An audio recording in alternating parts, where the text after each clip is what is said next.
Bonjour à tous. Simplement, donc effectivement, on se retrouve pour ce salon online professionnel où l'URSSAF est présente en fait sur toutes les éditions et vous pourrez d'ailleurs encore prendre des rendez-vous jusqu'à demain soir et même aller voir les conseillers de l'URSSAF le 6 juillet à la mairie de Poitiers, je crois. Donc je vous invite à aller les rencontrer pour avoir des informations peut-être un peu plus personnalisées, puisque là on va faire quelque chose d'assez global sur l'ensemble des secteurs d'activité, des statuts juridiques et de votre protection sociale. Donc, je vais essayer de partager l'écran. Simplement, avant de commencer et que ça veuille bien fonctionner, si j'ai bien compris, il y avait eu quelques petits soucis. Ce qu'il faut savoir, c'est que quand vous devenez chef d'entreprise, en fait, vous allez vous constituer votre propre protection sociale.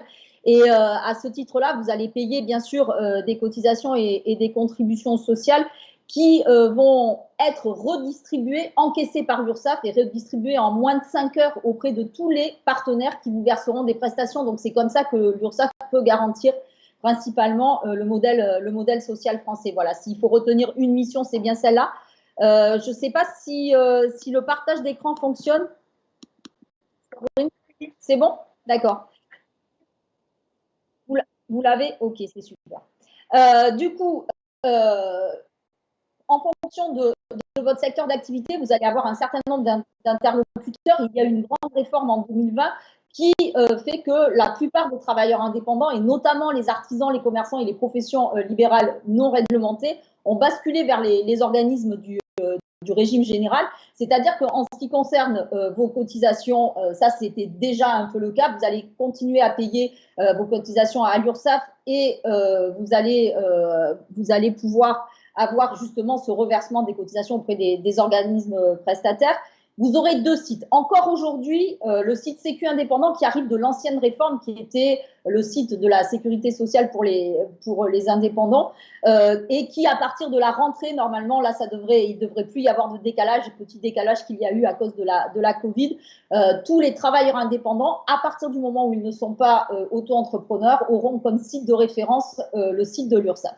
Ensuite, si vous êtes auto-entrepreneur, votre seul site de référence, c'est vraiment autoentrepreneur.ursaf.fr. C'est le site sur lequel vous allez pouvoir non seulement immatriculer votre activité, mais également ensuite bénéficier des services en ligne pour déclarer, payer, échanger avec nous et obtenir un certain nombre d'informations. Pour la santé, en fait, tous ceux qui dépendent déjà aujourd'hui de la caisse primaire d'assurance maladie, eh ben, vous allez rester à cette caisse primaire d'assurance maladie, celle à laquelle vous êtes rattaché aujourd'hui, et vous aurez simplement une mise à jour de votre carte vitale. Si vous n'avez pas déjà un compte à mini.fr, je vous conseille d'en créer un. Et enfin, pour la retraite, eh bien là, c'était vraiment la nouveauté de 2020. Vous allez également, si vous y êtes aujourd'hui, rester à la CARSAT ou à l'assurance retraite. Et là aussi, si vous n'avez pas de compte, je vous conseille d'en créer un, notamment si vous avez déjà été salarié ou avez déjà eu une carrière professionnelle avant, pour faire un point, pour faire un état des lieux de la remontée de vos trimestres de retraite et être sûr qu'il n'y a pas d'erreur dans tout ce que vous avez pu avoir auparavant.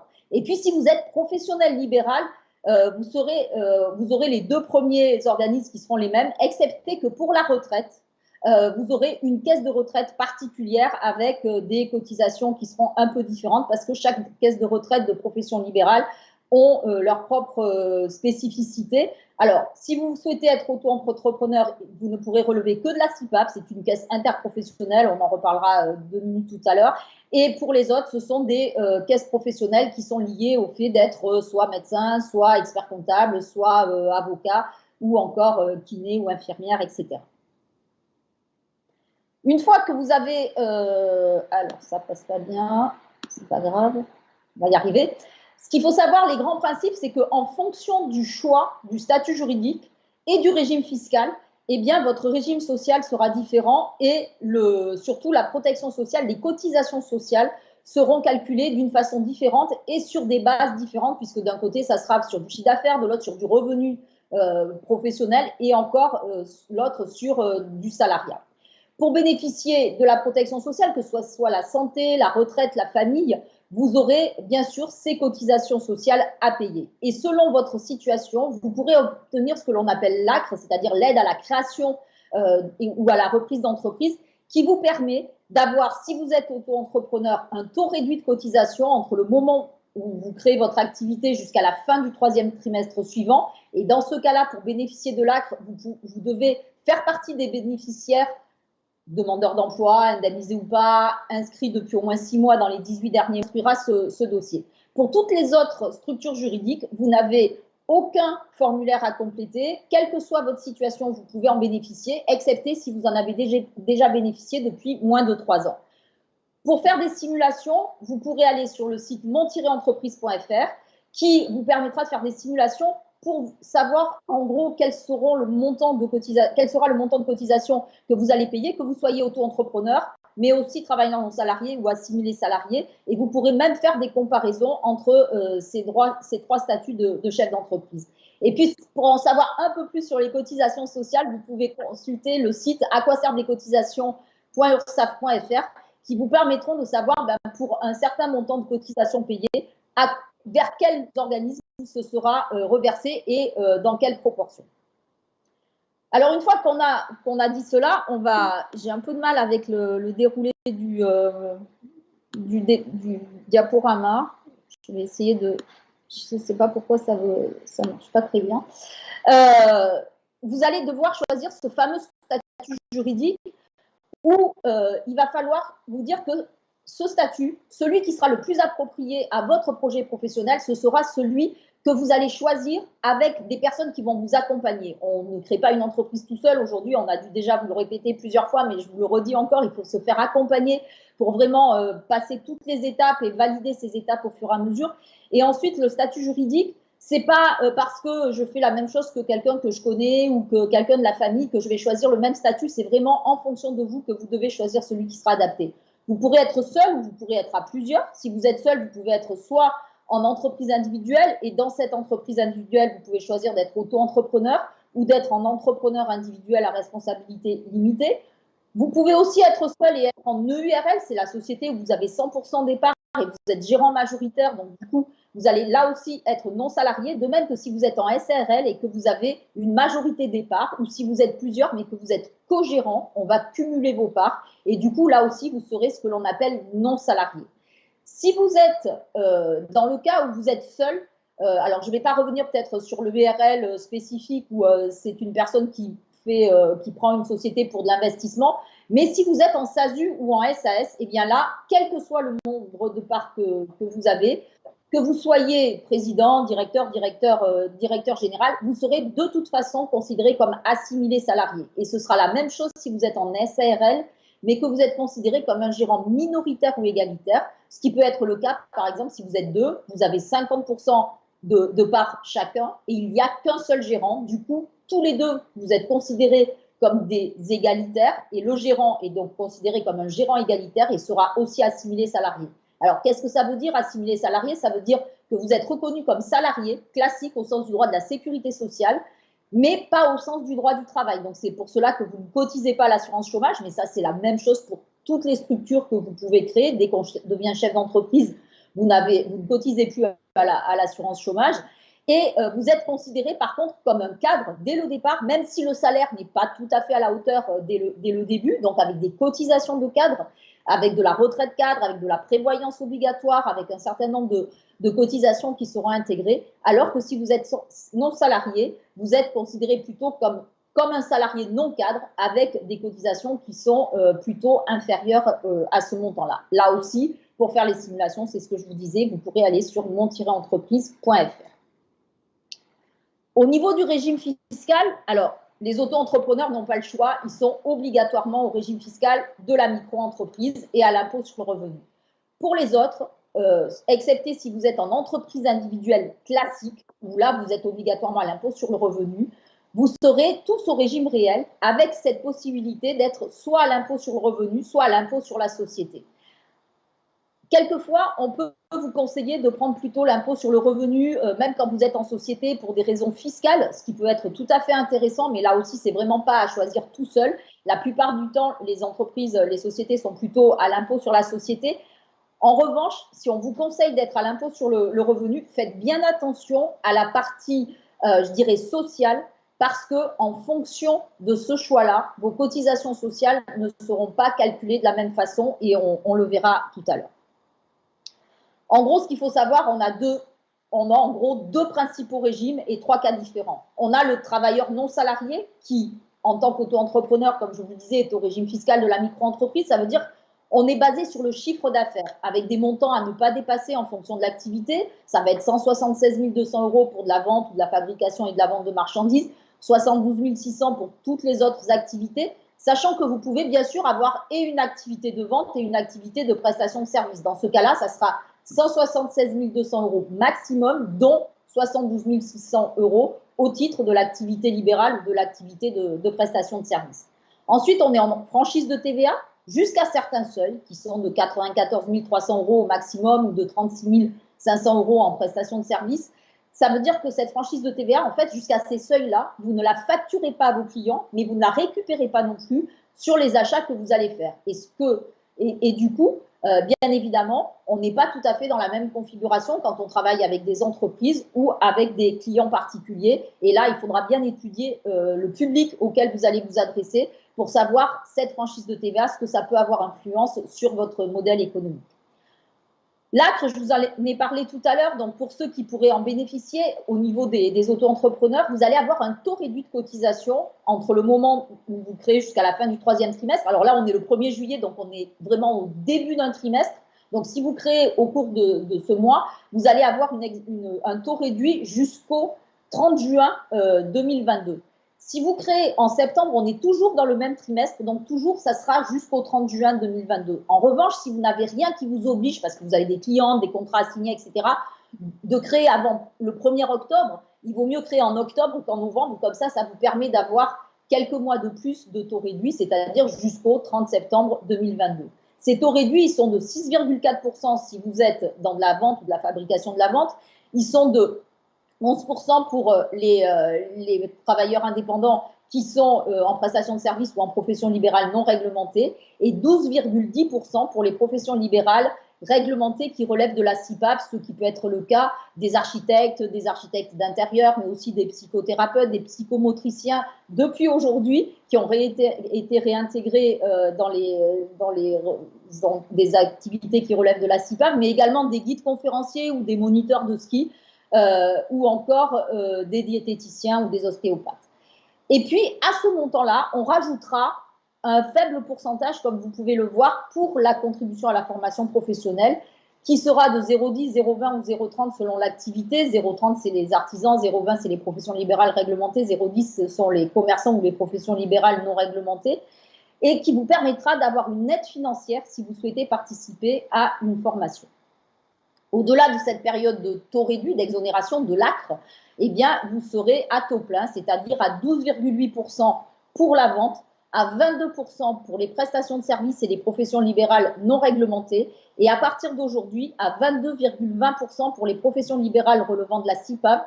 Pourquoi ? Parce que simplement, à partir d'aujourd'hui, les professions libérales qui jusqu'à aujourd'hui n'avaient pas droit aux indemnités journalières vont avoir droit à des indemnités journalières, mais du coup, ça augmente un tout petit peu le pourcentage du taux de cotisation. Et bien sûr, à cela, on ajoutera le pourcentage de la contribution à la formation professionnelle.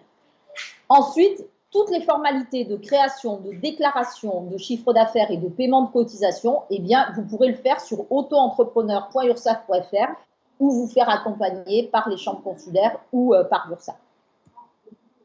Dans le cadre des travailleurs non salariés, si vous n'êtes pas auto-entrepreneur, vous allez être soit en entreprise individuelle, soit en gérant majoritaire au régime fiscal du réel, ce que je disais tout à l'heure. Dans ce cas-là, votre revenu professionnel, vos cotisations vont être basées sur ce revenu professionnel qui sera celui que vous allez vous verser ou qui correspondra aux bénéfices en fonction justement du régime fiscal que vous allez choisir et surtout à l'impôt sur le revenu ou à l'impôt sur la société.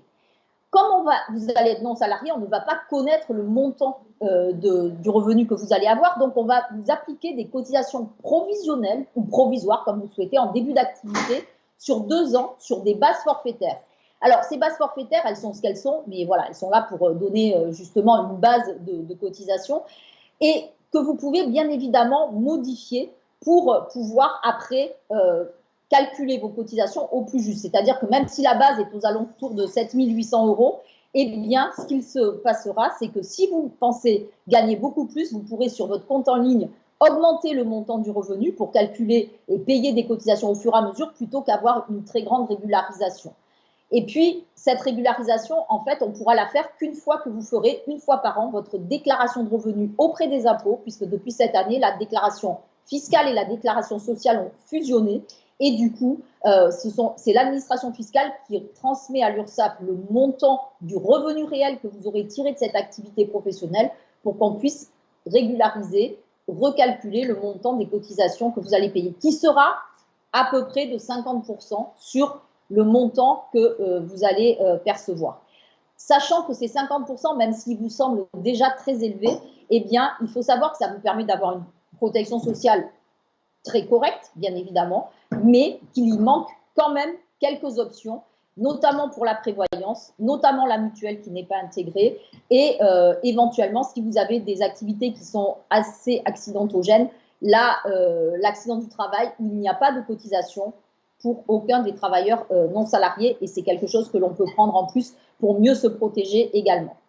En revanche, ce qu'il faut savoir quand vous êtes travailleur non salarié, c'est que même si vous gagnez zéro, alors par choix ou pas par choix, mais vous pouvez très bien dire, bah, moi les 2 premières années, comme je suis demandeur d'emploi, j'ai des allocations, bien en fait je ne vais pas me verser de salaire pour préserver un peu la trésorerie.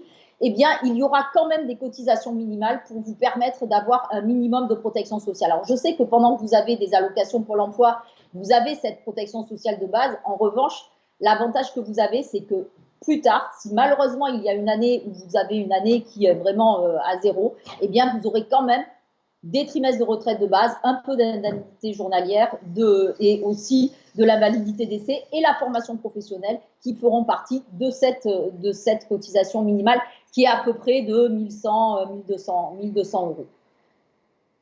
Selon ce que je vous disais tout à l'heure, selon l'option que vous allez choisir entre l'impôt sur le revenu ou l'impôt sur les sociétés, eh bien, vous n'allez pas payer le même montant de cotisation. Si vous êtes à l'impôt sur le revenu, on va calculer vos cotisations sur le bénéfice de l'entreprise.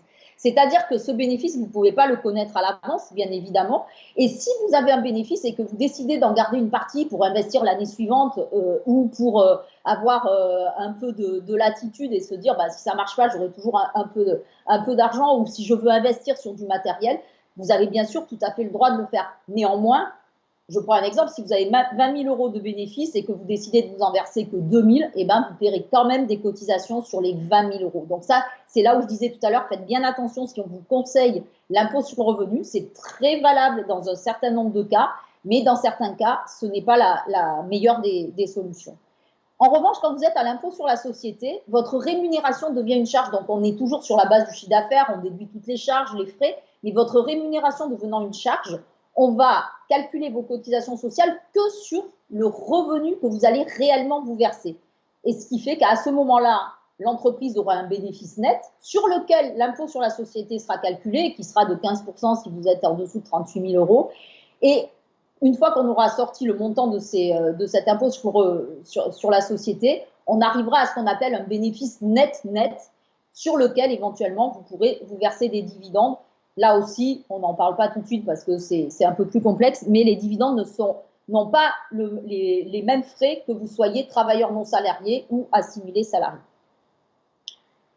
Si vous n'êtes pas non salarié, donc on arrive dans le cas où vous êtes assimilé salarié, c'est le cas des gérants minoritaires de SARL ou les présidents, les directeurs de SAS. Là, on est vraiment sur un salaire classique d'un mandataire social qui est considéré, comme je vous disais, comme un cadre, avec des cotisations aussi bien salariales que patronales, enfin ce que vous aviez quand vous aviez un bulletin de salaire, hein, bien évidemment, et où on est plutôt sur un taux de cotisation, alors sur le salaire net, mais c'est ce qui compte parce que c'est l'entreprise qui va payer cette totalité-là, de 80%. En gros, si vous voulez 1 500 € de salaire net, vous avez à peu près 1 200 € de cotisation. Mais vous avez aussi beaucoup de cotisations qui sont intégrées dedans. C'est le cas pour la prévoyance. Je vous disais, prévoyance éventuellement garantie arrêt de travail si votre convention collective le prévoit, de l'invalidité d'essai en plus, C'est le cas aussi de l'accident du travail qui est prévu. C'est le cas de la mutuelle qui est intégrée maintenant, vous le savez, dans les entreprises. Vous êtes peut-être en portabilité encore aujourd'hui. Donc, effectivement, ce taux va varier aussi en fonction de votre convention collective. En revanche, contrairement aux travailleurs non salariés, si vous vous versez 0 de salaire, vous payez 0 de cotisation. Mais bien sûr, vous avez 0 de prestation aussi. Donc ça, c'est valable uniquement quand vous avez de la protection sociale à côté, que vous soyez à moitié salarié à mi-temps ou que vous ayez encore les allocations Pôle emploi. Pour les déclarations, eh bien, il faudra passer par ce que l'on appelle la déclaration sociale nominative. C'est la déclaration que tous les employeurs doivent faire pour leurs salariés. Ça sera la même chose pour vous en tant que mandataire social. Comme c'est quelque chose d'assez complexe, vous devrez passer soit par un tiers déclarant, expert comptable ou une société qui fait de la paie, soit par une des offres de services du réseau des URSSAF qui s'appelle le titre emploi service entreprise et qui vous permet d'avoir comme offre gratuite de simplification et comme offre complètement en ligne la possibilité de vous transmettre vos déclarations. Et en gros, on vous fait les bulletins de paie gratuitement. On calcule toutes les cotisations sociales, on les reverse à tous les organismes et on vous adresse aussi un certain nombre de documents pour que les personnes qui font votre comptabilité puissent le faire à côté. Au niveau de la protection sociale, vous avez certaines prestations qui sont identiques, quel que soit votre statut. Ça va être le cas des remboursements, quand vous allez chez le médecin, des remboursements de médicaments, que ce soit les hospitalisations, les allocations familiales, c'est calculé de la même façon. Vous avez aussi pour les artisans, les commerçants, les professions libérales non réglementées, la formule de calcul de la retraite de base qui est exactement la même que pour les salariés. Donc aujourd'hui, on est sur ce principe de 50% du revenu journalier sur les 25 meilleures années. Après, on verra avec les réformes qui arriveront. Pour la maternité, c'est également aussi la même chose pour la maternité ou la paternité, excepté une allocation spécifique pour les travailleurs non salariés où les mamans auront une allocation supplémentaire sous certaines conditions. En revanche, pour d'autres, j'ai commencé à le dire tout à l'heure, ce n'est pas le cas, ce n'est pas la même chose quel que soit votre statut. C'est le cas des indemnités journalières, les calculs ne sont pas faits sur les mêmes délais.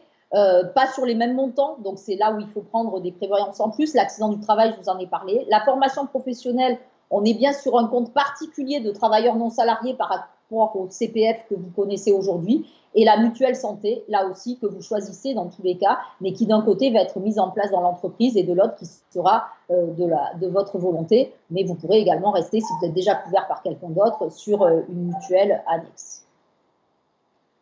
Au niveau des services en ligne, quel que soit le statut juridique que vous allez choisir, en fait, ce qu'il faut savoir, c'est que l'URSSAF a développé sur tous les sites des services pour vous rendre le plus autonome possible, pour vous simplifier les échanges, pour que vous puissiez faire les déclarations, les paiements, échanger avec nous, faire des demandes de délai éventuellement, télécharger des attestations. Il y en a une notamment qui vous permet de prouver que vous êtes bien déclaré et à jour de vos cotisations, c'est l'attestation de vigilance. Et ça, elle pourra vous être demandée très rapidement, soit par vos fournisseurs, soit par vos prestataires, par vos clients, mais aussi si vous répondez à des marchés publics, vous serez obligé de transmettre des attestations de ce style.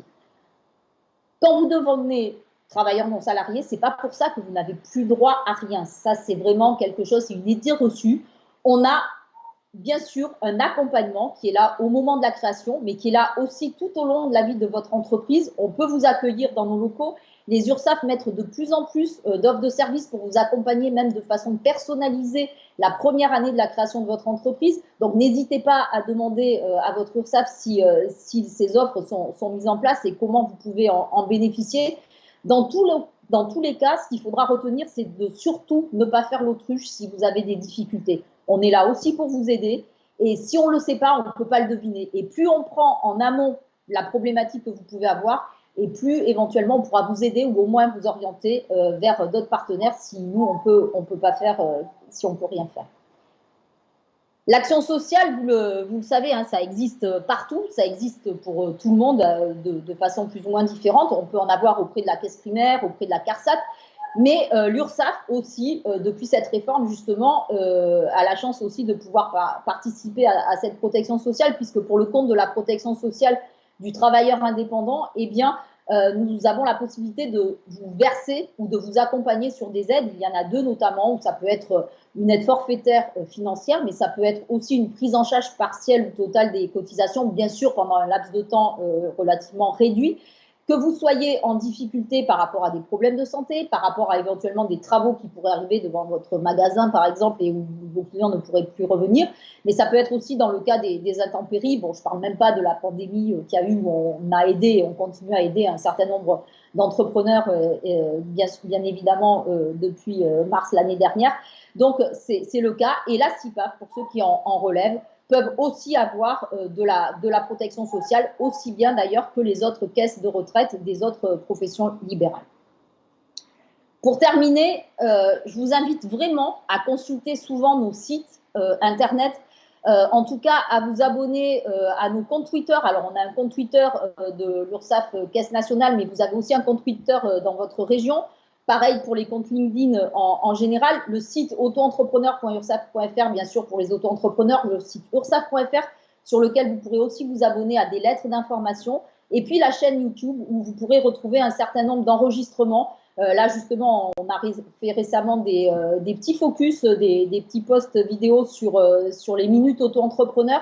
Il y en a qui sont en ligne aujourd'hui, mais qui ne sont plus tout à fait adaptés. Les autres le seront au cours du mois d'août ou tout à fait début septembre ou plus tard. Donc, n'hésitez pas à vous renseigner et aller voir tous ces médias, parce qu'on a un petit peu moins l'habitude côté URSSAF de nous voir sur les réseaux sociaux.